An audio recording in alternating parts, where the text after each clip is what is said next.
one of the things that I try to do, and I talked before about making mistakes. Yeah. Like, I made tons of mistakes for sure, but you try to love them all. Exactly. Like you try to love them all. And I've had groups, where I think that was my main goal and my main purpose. And it was basically like, I just want you to know that I love you guys. Yeah. Like I love you as much as I can love a kid that's not my blood kid.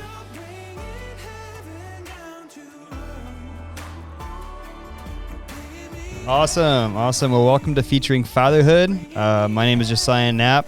This is Jeff Shanley right here, who's a good friend of mine, a fellow worship leader at Grace, sitting in for Zach today. So say hi, Jeff. Hi, Jeff. Yes, and actually, we've been sitting here, and the amount of dad jokes that have happened within the last 5 minutes have been inspirational, what really. do you expect? Yeah, exactly. Exactly. Once you get older, it no longer is a 4-head; it becomes a 5-head, according to Jeff. That's right here. Yeah. Exactly. Yeah. So I'm inspired. I'm trying not to glare everybody out. Exactly. Yeah. Exactly. No, I get that. It was funny. I used to work at Sweetwater, and we'd have access to security cameras. And I'm watching a camera at one point, and I see myself walk by, and I'm like, whoa, hold up. And I rewind it and zoom in. It's just like this bald spot on the top of my head. I was like, when did that show up? And why has nobody told me about that? I love it. So it's happening. Yeah, well, my family loved me enough that they told me very early in life when my bald spot showed up. Oh, and, that's kind of them. Yeah, it was very kind of them. So as a coach of sports and stuff, like, my family would sit behind me when I was coaching the basketball team and stuff. And I would start seeing pictures of me in the act of coaching. And I'd be like looking down like, oh, wait a minute. What is that thing up there? Yeah. There you go. Yeah, all you can do is accept it. Totally. So tell us a little bit about yourself, Jeff, who you are, what you do, your family, things like that. Yeah, so I'm old. I'll just say that. That's what I like to start with, as we were talking before. I'm 47, I guess, man. That's old, and I've been married for 26 years. We have 4 kids. I have adult children and teenage children. So we're at that stage of life, which is a big change. You go from the little kid stage where you guys are to having adult children, and it's a different world. We have I shouldn't even say I have 4 children. I have 5 children now, because I have a daughter-in-law that we love. Yeah. We've accepted into the family too. So I'm a teacher. I've been teaching for 20 years now in a middle school. So that's a little bit about me. I mean, I love music. I love worship. Yeah. I love sports. Yeah. So all the things that consume my time, I guess. Absolutely. Yeah, Jeff and I have been leading worship. Jeff's been around at Grace Gathering for a lot longer than any of us have been. What is it now? Like, over 15 years. I don't know. Math is hard, but it's something like 1998 was when I started. So I've been going to Grace. Actually, I started going to Grace in high school. So I started going to Grace in '92 and through some friends, and then I think we came back from college, and in about '98 was when Garrett was born, and that's when we started going to Grace again. Okay. So, got started with the worship team in about 2000. I've probably been a part of the worship team for about 23 years. That's amazing. Yeah. That's awesome. How did you start on the worship? Because you've told me the story about how you started on the worship team. Yeah. So it's totally a God thing. So the church... because you didn't play music until showing up at Grace. Okay, I love that. Yeah, you love that. I just hope that there's no recordings out there of anything that we used to do, man, because it was crazy. I'll go searching for them. Yeah, no, I have access to all the old stuff. Yeah, man. I hope that stuff is locked away, but but yeah. So it's totally a God thing. Again, we were called Grace Fellowship at the time. And we met at the corner of Hartzell and Moeller, and like we were, our worship back in the day was just a keyboard and a leader, and then we were singing some songs. Every once in a while, we'd have a quartet of older gentlemen that would come up and they'd sing for us and stuff. Oh, it's so that's awesome. amazing. It really like you look back and it's like retrospectively, it was an awesome setup, and I kind of like, it's cool if something like that would happen once again. Exactly. But our our pastor at the time. So our pastor actually was Gordon Smith, Tim Smith's dad, but his predecessor obviously was Chris, and Chris came along, and we were hanging out with some people at a dinner one night, and Chris Norman comes up to me like randomly, completely randomly after dinner and says, "Hey, Jeff, do you play the drums?" It's like, no. And what would possess you to ask me that question? You look like you could play the drums. Yeah, you just look like a drummer. Dude, that's totally what he said. He's like, you look like you could be a drummer. And I was like, I got to be honest. I mean, if you count fifth grade band, I was a drummer in fifth grade band, and so and it totally dropped like that. That was just kind of was like, he's like, well, and I did ask him, I was like, where are you going with that? Like, what's the deal? And he's like, well, we're thinking about like taking a new direction with our worship, and we want to go a little bit more contemporary and add more instruments and stuff. And I was like, oh, well, that sounds cool, but yeah, I'm not your guy. I don't have anything for you. And then about 2 to 3 months later, like there's this random intern that shows up on stage who's going to be the drummer at our church. Okay. And, back in the day when you used to have paper bulletins, we had a paper bulletin. Ooh, classic. Yeah, the paper bulletin says, hey, Robin's going to be here for a while as an intern, and she really wants to train up musicians. And well, to this day, I think my wife regrets it. But my wife kind of elbows me and says, hey, did you see this? And I was like, I did see that. That's kind of cool, isn't it? And we just got to thinking, and I was like, maybe I should do this. Like, why not? And so I did. I was like, hey, let's sign me up. My wife is like, you've got nothing but time. Yes, we have 2 young children at home, but I want you to be gone all the time. Go do all these things. No, that really wasn't how she was.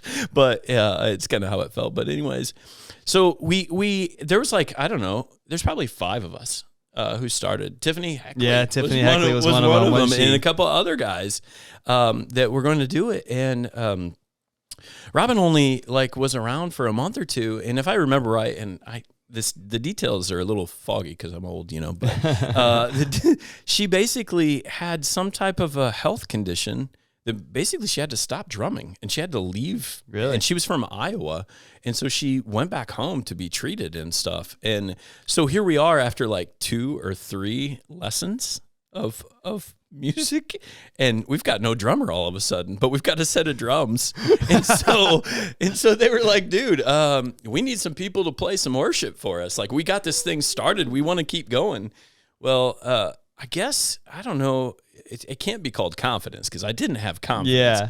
But I had a boldness, I think, that I didn't mind making a fool out of myself. And so I stayed up on stage and I kept learning and trying to learn how to play the drums. And that was kind of my story into worship, is like totally a God thing. I feel like he was called, randomly called out and said, hey, you look like a drummer, whatever that looks like. And that's awesome. And being able to experience that over the last, like not only drums, but bass, you play guitar and you sing now. And I think one thing that we have in common, and this kind of leads into like what, our, like the segment is about, is regarding like what it's like just to be a father to children who have a desire to worship. Like, you've had your daughter on stage with you, and I've had my son on stage, and just seeing the desire there is pretty great.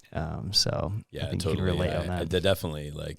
I think you've mentioned it before. Like, there is definitely a tug at the heart. Here we're men, so we're not really supposed to be really emotional, right? We're supposed to be macho and all that good jazz. Exactly. Yeah, I think in my, even talking about it right now, I can feel it. But like, it's every time my daughter steps up on stage with us, I sit back there and I just have a moment. And it depends on what instrument I'm playing, whether it's, I can easily have a moment or not. But I totally have moments every time I'm up on stage with my daughter. And when she's sharing the gift that God gave her, and she has a heart for Jesus. Yeah, and what a gift it is. Thanks. What a gift it is. We're proud of her. We're really proud of her. That's awesome. That's awesome. So, needless to say, in the next couple months, we're going to have a 4-man quartet come into grace. The barbershop. Much to everybody's excitement, I'm assured. So you say, so you're a teacher, and then I didn't know you also coached as well. Yeah. So Colin started baseball this season. Yes. So it is the funniest thing. Yeah. Watching little kids learn sports. It is so funny. And my son dances like all the time out in the middle of the field. And the coach is like, Colin, you got to focus, man. And he's just like doing his thing out in the middle of the field, which is great. But I'm going to be honest, and I love your opinion on this because I've seen this already. Like, these kids are 4 years old and parents are getting way too involved. Oh, yeah. Way too soon. And I assume that gets worse as the kids get older too. Yeah. What's your experience with that, just seeing parents kind of maybe overwhelm their kids a little bit? Oh, yeah. Yeah. So, like, it's, I don't know. There's so many things I could talk about in that. Like, I know you want to keep it short. I can't keep that short because I do get passionate about talking about kids and in parents' roles. I think, I will admit, I want to take back for just a second. So I want to tell you one of the things that, like, in one of your first couple of shows, one of my favorite things about your show, and one of the reasons I reached out to you and said, man, I want in on that is because as parents and dads, like, you feel like you have to know everything. You feel like you have to be able to fix everything. You have to be confident. You have to be the rock of the family, right? Yeah. But one of the things I think that you learn, and I think you mentioned something like this, is it's okay to be wrong, and it's okay. Like, we're going to make mistakes, and we need to learn from that. And sometimes we do that. We try to do that by ourselves because we think we're able to, but other times it's like, other times we got to rely on other people to learn from our mistake, to try to avoid some of those mistakes. And one of the things that I will tell you, I made mistakes, man. I've got my son will be 25. My oldest son will be 25 this summer. And I look back at my 25-year-old, my 23-year-old, and all the mistakes that I made as a dad. And I feel like I've learned a lot from them, but I definitely kind of wish I could go back and do it again. Like, as a dad, I will tell you that I tried to teach my kids sports the way I thought they should know sports. And, for sure. And it's definitely from a perspective of, I wanted them to be technical, mechanical, fundamental. Yeah. Like, I wanted them to be great. And I think sometimes that definitely pays off. Yeah. Like, it really does. Because some of that has value, but one of the things that I missed out as a dad, that I really wish I would have instilled in them, is just the fun. Yeah, like the fun absolutely. aspect, and at your kid's age, like, man, this is supposed to be fun. Go out there, let them dance. And I've had people ask me, like, hey, your kid's a professional athlete. Like, what did you do? Well, I did. We did the training, but one of the things that I really think is important is it needs to be fun. Yeah, let's needs do to a love bunch it. of different things. Yeah. And so you talk about, like, dancing around. I just love it because I remember my kids, like, one of my kids' first experiences as a ball player, and they were kids. They were out there picking daisies and dancing around, picking noses. Nowadays, like I think back then I was like, oh, that kid's never going to be able to do this forever. That sort of thing. And I was probably right to some extent, but who cares? Yeah. Like, who absolutely cares? Yeah. Like, sports are supposed to be fun. Absolutely. They're supposed to love it. Absolutely. And there are, I'm, as a coach, like, middle school kids, I coached high school as well for a while. Yeah. Like, there's stepping stones involved in there, but the life lessons that are involved in sports are so valuable, I think. Oh, for sure. Yeah. No, I can agree. I agree 100% like on that. And I think from a coach aspect, especially with your mentality, the right mentality, I think, has there been moments where you feel like you've needed to step into that father role, not necessarily being the father for either your students or your players, not to necessarily be a father, but like set the right example, because sometimes the example they're getting may not necessarily be the best example. Yeah, totally. So I would say as a school coach, just going to coaching school ball, there are definitely you can tell. One of the things you do as a coach is you kind of adjust to your kids a little bit. And I've been blessed, lucky, I don't know what you want to call it. Yeah. But I've coached both football and basketball at the middle school level. And so I go everywhere from having our football team usually has 85 kids because it's 3 grade levels. Okay. 85 kids that I have an influence over. And then in basketball, I have about 20 kids or so that I have an influence over. And sometimes there's crossover amongst those groups.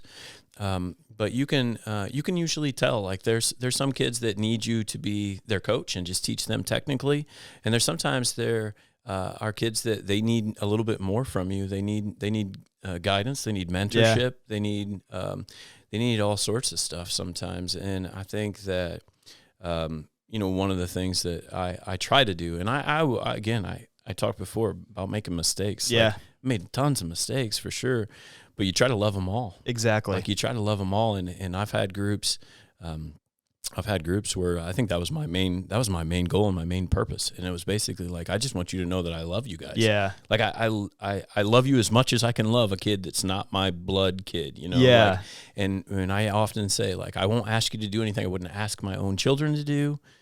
You always will have access to me. Like, if you can survive me as a coach and make it through, like, just know that I want to hear about you in the future, and I want that news to be great news. And I often tell them, like, it's not about sports. Yeah. Don't get me wrong. I love it when my kids, like, I've got kids right now that are in high school sports, and I just love reading about them in the newspaper, and seeing them on the news, and see them being successful. But it's more about, like, I want to see them someday when they've got a wife and they've got kids, and they're telling me about how successful they are. That's what it's in all their about. life and their careers. So. That's what it's all about. And what a good example to be setting for these kids at such a young age. Thanks. And like what blows me away sometimes is, being a teacher and a coach, you do have to limit yourself with how you respond to certain situations, especially in public school, right? Yeah. Absolutely. Yeah. Absolutely. And so, like, how have you found the best way to, share the love of God, express the love of Jesus, with a bit of a ceiling, because like the reality of it is the public school system can be messy in regard to what God is and who God is and things like that. Yeah, for sure. So I really, being honest, I think that it really is one of the toughest things that I deal with, and I've over time struggled with that to some extent. Like, how do I let these kids know that Jesus loves them as much as I do? Yeah. And actually let them know in a way that I'm not going to get sued. Or, Yeah. You know what I mean? Like, because the public school world, like, sometimes that's a definite threat, and you don't want to offend anybody to some extent, like, because you got to maintain this public job. Exactly. And so I think, honestly, it's I unfortunately have taken probably more of not an overt approach. Like, my love for them is what I believe that Jesus wants for them, without honestly telling them very often that, this is a Jesus thing. Just so you know, like, absolutely. Like, I just try to love them all the same, I think, is really what it is. And I think that's the best way to handle it. You're planting a seed in their life, something, like I said before, they may not receive at home. Yeah, that's totally it. Like, the seed moments. Like, life is about seeds, and while I can't necessarily tell the Bible story that goes with all of them, like, we're there and we're trying to pick each other up, and I definitely take a family approach. Like, it's like we've got to have that in absolutely. Well, I'm gonna be honest. I'm extremely encouraged, because I'm all about, like, next generation, and it's so important. And especially in ministry, especially in your role as a teacher and a coach, that yes, we are in charge of, our children, and making sure that they know Jesus and understanding the next steps they need in life. But in your role, it doesn't just stop there. Like, you've got to be able to teach other children that as well, to an extent. So that's extremely encouraging. So I'm excited for my kid. So we send Colin to Blackhawk, and so far it's been a great experience. But the education system is a scary thing sometimes. Like, you don't know what the next step is. I hear friends that are wanting to go into the education. Wanting to go to education, but maybe not necessarily anymore because of, like, some stuff that the government's making them do. And so how do you handle those situations? Dude, like, I've been in for 20 years, and a lot of up and down. Oh my gosh, there's been so many changes, and the way the world works. We're living in a world that no one wants to accept any authority anymore. Yeah, like, and to try to say that the Bible has authority over people, like, that's insane, right? Like, you can't do that in the public world. Mm-hmm. Like, that no one would really accept that. I think it kind of, I don't know why this is what popped into my head when you were saying that, but it kind of reminds me of like all the people that I've said, like, dude, you're a middle school teacher. That's insane. Like, how do you do that? You know? And here I think about like Zeno, who's a youth leader. Like, how are you times I've heard that. Yeah. And seriously, like, but I hear that all the time. And I think, well, you know what? How are you a cop like that? How could you do that? How can you work at a factory? Like, everyone's got this, how can you do that mentality? Well, I'll be honest, like how I can do it.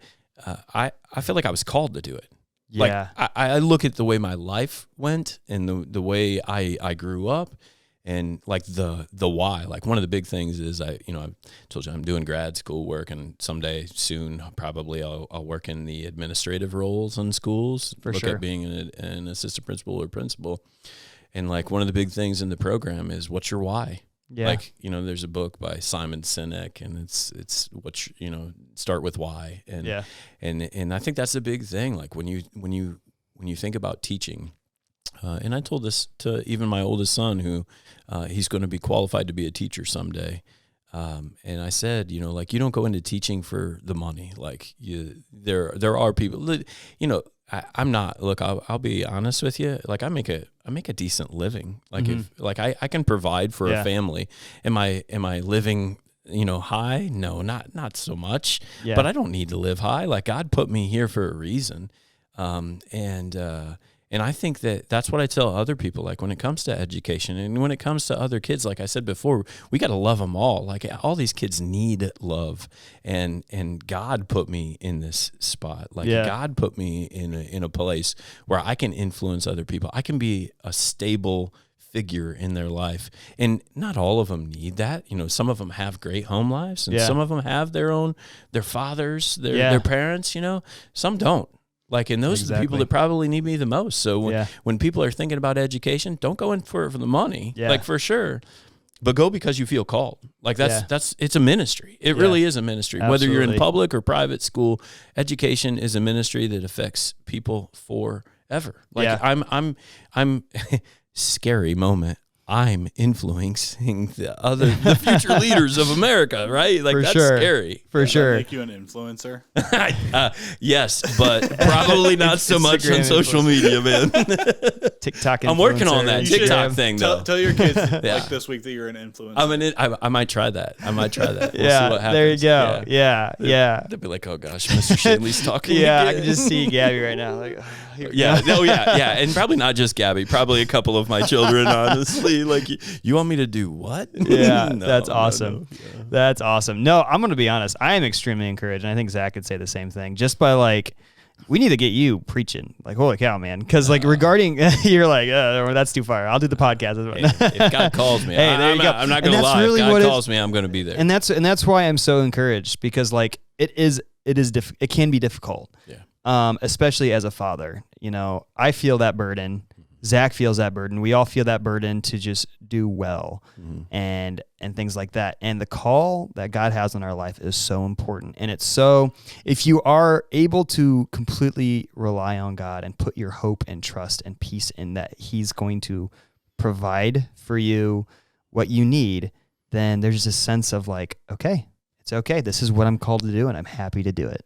And how many people did He call that were perfect? Yeah. Like how many people were perfect? Exactly. Right? Like we've got to give ourselves space to not be perfect. Yeah. Like we fail all the time, right? That's being human. So. Yeah, absolutely. Totally. Absolutely, man.